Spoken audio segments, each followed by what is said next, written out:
Halo guys, jumpa lagi dengan Mimin Oyen GG. Mari kita lanjutkan cerita Donghua Dewa Soyen part 20. Ayo langsung aja kita ke alurnya. Belum terlambat, ayo kita mulai. Setelah pria Taisu selesai berbicara, dia siap untuk bertempur. Dan setelah jeda sedikit, bentuk tubuhnya langsung tersapu. Saya melihat tombak panjang di telapak tangannya mengembun lagi. Itu juga sebenarnya adalah dewa palsu dan tombak iblis surgawi. Sepertinya memang begitu.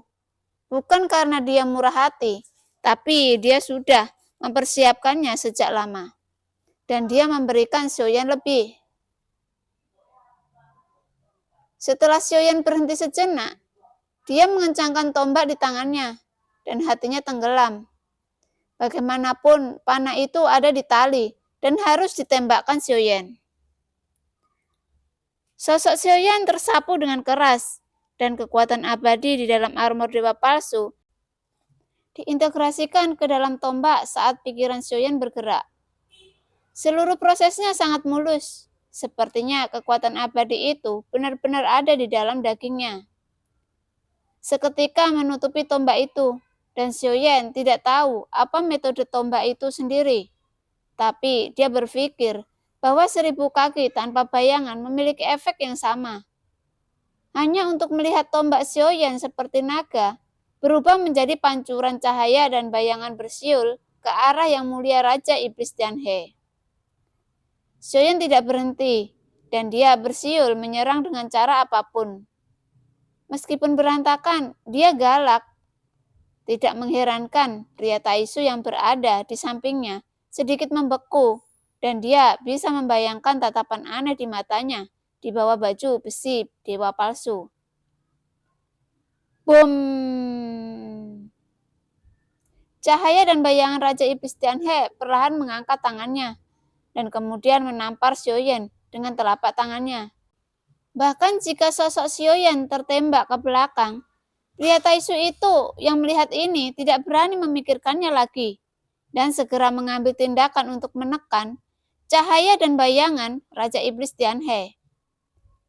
Dibandingkan dengan Xiaoyan, serangan pria Taisu jelas lebih kuat. Dia langsung mendekati cahaya dan bayangan Raja Iblis Tianhe, dan serangan sengitnya adalah meledakkan cahaya dan bayangannya. Serangan yang tak terhitung jumlahnya dengan cepat runtuh ketika mendekati cahaya dan bayangan. Tetapi cahaya dan bayangan sedikit bergetar, yang bisa dilihat. Serangan pria Taisu itu jelas masih efektif. Tubuhnya tidak berhenti, dan dia terus menghancurkan cahaya dan bayangan Raja Iblis Tianhe dengan serangan yang kuat. Serangan ini cukup untuk membunuh langkah keempat, tetapi ketika mendarat di cahaya dan bayangan, itu tidak menyebabkan banyak kerusakan. Dan dengan serangan terus-menerus dari pria Taisu, cahaya dan bayangan ini tampaknya berangsur-angsur mengeras. Dan semakin dia bertarung, semakin kuat aura yang dikeluarkannya. Xiaoyan sedikit mengernyit. Dia merasakan sesuatu yang berbeda. Meskipun Xiaoyan tampaknya menggunakan semua kekuatannya, dan triknya sangat mewah dalam hal serangan nyata. Tapi itu semua dilakukan oleh pria Taisu, dan Xiaoyan lebih seperti mendayung. Tetapi jika Anda ingin mengatakan bahwa Xiaoyan mendayung, dia sepertinya tidak dapat menemukan bukti nyata, karena dia memang berjuang keras. Tetapi metode tombak ini terasa agak aneh di mata pria Taisu itu. 841, metode tombak macam apa yang kamu lakukan? Setelah jeda sebentar, pria Taisu mau tahu, mau menatap Xiaoyan dengan rasa ingin tahu dan bertanya. Baru belajar, Xiaoyan menjawab dengan serius. Namun, Xiaoyan tampak tenang, tetapi pada kenyataannya dia sangat cemas. Bukan karena dia takut pada pria Taisu ini, tetapi perasaan terpendam ini memang sangat menggairahkan, dan Xiaoyan merasakan perasaan yang menyenangkan ini. Oh, tanya pria Taisu curiga. Detak jantung Xiaoyan tiba-tiba bertambah cepat, karena dia tidak bisa melihat ekspresi pria Taisu di bawah armor. Jadi Xiaoyan tidak bisa menebak apa yang dia pikirkan saat ini. Setelah sedikit jeda, hanya pria Taisu itu yang terdengar terus berbicara. Sepertinya cukup bagus. Bisakah kamu mengajariku setelah kamu menyingkirkan orang ini?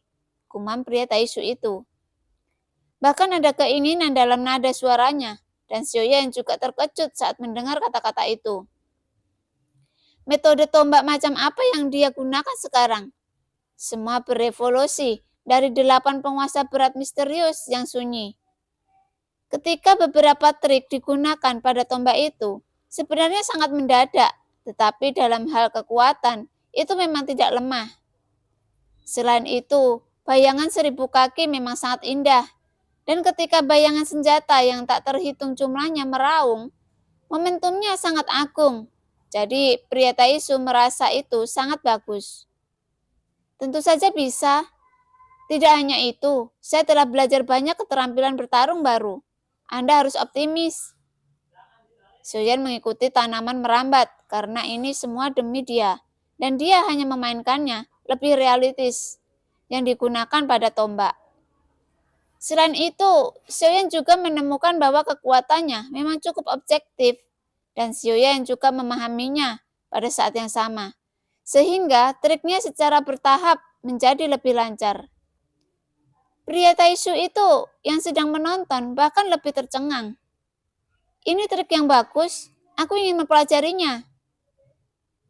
Trik ini tidak buruk, aku sangat ingin mempelajarinya, gumam pria Taisu itu dengan semangat. Pria Taisu tampaknya benar-benar terpesona oleh Xiaoyan, jadi dia hampir bertepuk tangan, sampai Xiaoyan terguncang kembali oleh cahaya dan bayangannya lagi. Dia baru saja kembali ke akal sehatnya. 841, lukamu belum sembuh. Aku akan menyerang. Pria Taisu itu segera melangkah maju lagi, dan serangan sengit itu menyelimuti cahaya dan bayangan. Xiaoyan sedikit mengangguk, dan juga muncul seolah-olah lukanya belum sembuh. Mendengar apa yang dikatakan, Xiaoyan bisa mendayung secara terbuka. Tentu saja, bahkan jika mendayung, Xiaoyan harus memainkan pertunjukan yang bagus. Xiaoyan meraung, seolah-olah dia sangat marah dan menyerang cahaya dan bayangan lagi. Tetapi dia dipukul mundur lagi seperti yang diharapkan. Dan tampaknya dia benar-benar tak terkalahkan. Xiaoyan yang keluar sangat khawatir. Dia tidak berani ragu lagi. Melihat Xiaoyan bekerja sangat keras, maka dia harus bekerja keras juga. Segera, pria Taisu tidak menahan terlalu banyak, dan ketika dia menampar kristal merah di dadanya, gelombang yang lebih kuat meletus. Pada saat ini, momentum telah mencapai langkah kelima, bahkan sebanding dengan langkah keenam. Dia akan menggunakan trik yang kuat untuk membunuh cahaya dan bayangan. Mata Xiaoyan juga sedikit kental. Belajar untuk menampar kristal merah di dadanya, kekuatan abadi dalam tubuh juga menjadi gelisah, dan kemudian semuanya terintegrasi. Ke dalam baju besi dewa palsu, Xiaoyan langsung merasakan kekuatan yang kuat dan tak tertandingi meledak dari sosoknya. Tidak, tepatnya itu meletus di dalam armor dewa palsu. Ini pada saat yang sama dengan pria Taisu dengan nama 853 tersapu. Xiaoyan juga tersapu. Hanya dengan cara ini, tidak akan ada petunjuk. Dan setelah pertempuran ini, dia mungkin bisa mendapatkan kepercayaan pria Taisu lebih banyak lagi. Meskipun sejauh ini, pria Taisu itu tampaknya tidak meragukan Xiaoyan. Tetapi pertunjukan harus dilakukan sampai akhir. Biarkan pria Taisu itu sepenuhnya mempercayainya. Dan hal-hal akan menjadi lebih menarik dan lancar di masa depan. Ditemukan bahwa sekarang Xiaoyan sangat penasaran bagaimana Su He akan menghadapinya. Dan pada akhirnya, Xiaoyan tidak dapat ditemukan di menara pembantaian. Bagaimana sikap para Taisu itu terhadap Su He? Jika itu bisa menambah bahan bakar ke api lagi, akan lebih baik membuat Taisu merasa bahwa Su He menipu mereka. Itu bahkan lebih baik. Mungkin tidak bisa dihindari untuk menjadi lebih pintar saat ini.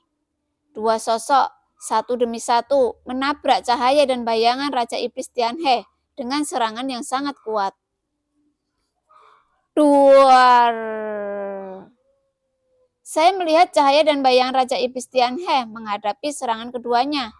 Tiba-tiba mengangkat lengannya dan kekuatan yang kuat meletus pada jubah di lengannya yang melambai. Cahaya dan bayangan Raja Iblis Tianhe telah menjadi padat saat ini, seperti dewa yang datang ke dunia. Tetapi sebenarnya itu adalah kekuatan terakhir yang meletus. Bagaimanapun, kekuatan serangan pria Taisu pada saat ini sebanding dengan langkah ke-6. Bahkan jika Xiaoyan mendayung air, pada kenyataannya, kekuatan serangannya masih sangat ganas. Mata semua orang terfokus pada bidang tabrakan, dan dampak tabrakan melonjak.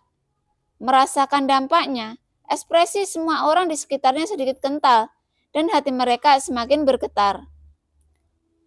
Dengan kekuatan mereka, saya khawatir tidak ada dari mereka yang bisa menjadi lawan mereka. Momentum semacam ini setidaknya merupakan pembangkit tenaga listrik dari langkah ke-6. Sepertinya kita tidak punya kesempatan untuk mendapatkan bagian dari kue itu. Mata semua orang segera menunjukkan ekspresi ketakutan. Mereka tidak berpikir bahwa mereka masih memiliki kualifikasi untuk bersaing di tangan dua pembangkit tenaga listrik langkah ke-6. Bahkan jika warisan itu menarik, lebih penting untuk menyelamatkan hidup mereka. Jangan khawatir, apakah kamu tahu siapa cahaya dan bayangan ini? Pada saat ini seseorang berkata perlahan. Semua orang menatap curiga ke arah orang yang berbicara itu. Cahaya dan bayangan yang dihadapi kedua Taisu ini adalah Raja Iblis Tianhe. Di bawah perhatian semua orang yang mengenali cahaya dan bayangan berbicara perlahan. Jelas, kebanyakan orang belum pernah melihat Raja Iblis Tianhe sebelumnya. Jadi, mereka tidak tahu bahwa cahaya dan bayangan di depan mereka adalah Raja Iblis Tianhe. Meskipun itu hanya bayangan, semua orang tahu bahwa Yang Mulia Iblis Tianhe pernah melangkah ke dalam keberadaan abadi dari Dewa Setengah Langkah. Bahkan jika itu adalah bayangan, itu tidak berarti bahwa kedua Taisu ini dapat bersaing. Terlebih lagi, Yang Mulia Iblis Tianhe adalah orang kuat di dunia nyata Xuan Yin kita. Tidak peduli seberapa buruknya, itu tidak akan pernah jatuh ke tangan dua orang luar Taisu ini. Kata-kata pria ini tajam, tetapi apa yang dia katakan itu benar, dan semua orang mengangguk setuju untuk saat ini. Tepat ketika orang-orang di sekitarnya berbicara, ada ledakan keras, dan dua sosok Xiaoyan dan pria Taisu membalas. Dan pria Taisu itu bahkan lebih terdistorsi, dan tampaknya terpengaruh. Pukulan kecil. Pada saat yang sama, cahaya dan bayangan Raja Iblis Tianhe telah mengembun menjadi sosok, dan mata itu memancarkan aura yang menebus semua orang, mengungkapkan niat membunuh yang kuat. Situasinya ini tidak benar. 841 mundur. Pria Taisu mencengkeram dadanya, dan tembakan itu mengenai punggungnya, dan terhuyung-huyung untuk menstabilkan tubuhnya, dan segera berkata kepada Xiaoyan. Setelah berbicara, dia menggerakkan tubuhnya dan siap untuk mengambil tindakan. Tetapi pada saat ini, sosok bayangan Raja Iblis Tianhe mengangkat telapak tangannya dan bergerak menuju ke arah pria Taisu itu untuk menembak. Telapak cahaya yang kental muncul dalam sekejap, dan kemudian membantingnya dengan kecepatan seperti kilatan petir. Duar! Dengan ledakan keras, sosok pria Taisu benar-benar tertutup olehnya. Dan Xiaoyan terkejut.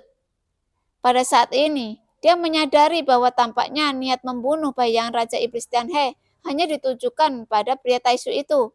Dan tampaknya sama sekali mengabaikan Xiaoyan. Adapun pria Taisu, setelah ditembak oleh cahaya telapak tangan pada saat ini, dia jatuh ke tanah dan sepertinya tidak ada gerakan pada saat ini. Apakah dia terbunuh? Xiaoyan terkejut. Jika demikian, bukankah rencana terpendamnya akan gagal? 841, ayo pergi! Tepat ketika Xiaoyan ragu-ragu, dia mendengar suara terakhir pria Taisu ke arahnya, dan hati Xiaoyan mengembun. terlepas dari identitasnya. Pria Taisu memang saudara yang sangat langka di dunia yang kacau ini. Bahkan jika dia sudah dalam bahaya saat ini. Reaksi pertama ternyata membiarkan Xiaoyan pergi dengan cepat. Tapi Xiaoyan mengerti bahwa pria Taisu itu ditunjukkan pada 841. Bukan dia yang di dalam baju besi saat ini. Jadi semua emosi tidak ada hubungannya dengan dia. Namun karena pria Taisu itu tidak mati, maka Xiaoyan tidak bisa membiarkannya mati. Lagi pula, dia punya rencana. Jika dia mati, akan lebih mudah untuk mengungkapkannya. Niat membunuh bayang Raja Iblis dan He masih sangat kuat. Tampaknya dia berniat untuk membunuh pria Taisu itu. Tetapi, tampaknya dia tahu bahwa Xiaoyan ada di baju besi, dan dia tidak memiliki permusuhan dengan Xiaoyan. Tetapi terlebih lagi, jika dia tidak bermain lagi, itu sulit untuk penyamarannya di depan 853. Sosok Xiaoyan tersapu dengan penampilan yang benar dan menakjubkan, tanpa rasa takut sedikit pun. Sosok itu tersapu dan menabrak bayang Raja Iblis Tianhe. Tidak! Pria Taisu itu tampaknya enggan menyerah padanya, dan 841 sangat tersentuh di hatinya. Tetapi dia mengerti betapa kuatnya kekuatan bayang Raja Iblis Tianhe di depannya. Dan dia selalu memikirkan Xiaoyan. Cedera, jadi dia tidak peduli sama sekali. Mungkin dia bukan lawannya. Tetapi Xiaoyan tegas, tanpa rasa takut sama sekali. Dia memukul bayangan Raja Iblis, dan yang terakhir mengangkat tangannya lagi, mengirim Xiaoyan terbang. Yuan orang ini sangat berguna bagiku, dan aku tidak bisa membiarkan dia membunuhnya. Pada saat ini, kekuatan Xiaoyan tidak dapat menghentikan serangan bayangan Raja Iblis Tianhe. Jadi dia hanya bisa membiarkan permaisuri melakukannya, triknya. Begitu suara Xiaoyan jatuh, bayangan Raja Iblis Tianhe yang baru saja akan terus menyerang pria Taisu itu tiba-tiba membeku, dan sosok padat itu tiba-tiba mulai kabur. Dan Xiaoyan menyadari ada sesuatu yang salah. Jika menghilang tiba-tiba, itu akan menjadi terlalu aneh. Jadi Xiaoyan segera meraung. Sosoknya tersapu, tanpa syarat melepaskan kekuatan abadi dalam baju besi dewa palsu. Didapatkan pada tombak iblis surgawi dewa palsu di tangannya. Dan kemudian bergerak menuju sosok bayangan Raja Iblis Tianhe bersiul pergi. Tombak itu meraung, dan sepertinya Xiaoyan tidak ragu, ditambah dengan raungan Xiaoyan yang menghancurkan bumi. Sepertinya Xiaoyan sedang melakukan yang terbaik saat ini, dan dia pasti akan bertarung dengan bayangan Raja Iblis Tianhe. Duar. Saat berikutnya, saya melihat bahwa tombak di tangan Xiaoyan langsung menebus bayangan Raja Iblis Tianhe, dan sosok Xiaoyan juga menebus seperti bayangan. Kekuatan yang tak tertandingi dan kuat meletus dari tombak itu, dan saya melihat bahwa bayangan Raja Iblis Tianhe tampaknya telah rusak parah setelah sedikit penundaan dan meledak dengan keras dan berubah menjadi bintang yang tak terhitung jumlahnya. Adegan yang tiba-tiba ini membuat semua orang tercengang melihat Xiaoyan yang memegang dewa palsu dan tombak iblis surgawi. Dia mengalahkan bayangan iblis Tianhe seolah-olah dewa datang ke dunia. Bahkan pria Taisu yang terluka parah itu tidak bisa mempercayainya. Pupil matanya di dalam armor telah menyusut seukuran lubang jarum. 841, kau berhasil! Pria Taisu berseru, menghabiskan kekuatan kecilnya saat ini. Pada saat ini, saya melihat Xiaoyan di udara memegang dewa palsu dan tombak iblis surgawi. Dadanya naik turun, seolah-olah dia telah mencapai batas. Tubuhnya bergoyang dan jatuh ke tanah, dan kemudian menopang ke tanah dengan tombaknya yang panjang. Perlahan mengangkat kepalanya dan menatap pria Taisu dengan anggukan berat. Adegan ini dilakukan dengan sempurna oleh Xiaoyan. Namun tidak ada tindakan tambahan. Tentu saja, bayangan Raja Iblis Tianhe harus dikatakan sangat kooperatif, membantu Xiaoyan untuk menyelesaikan adegan 100% untuk mendapatkan kepercayaan pria Taisu itu.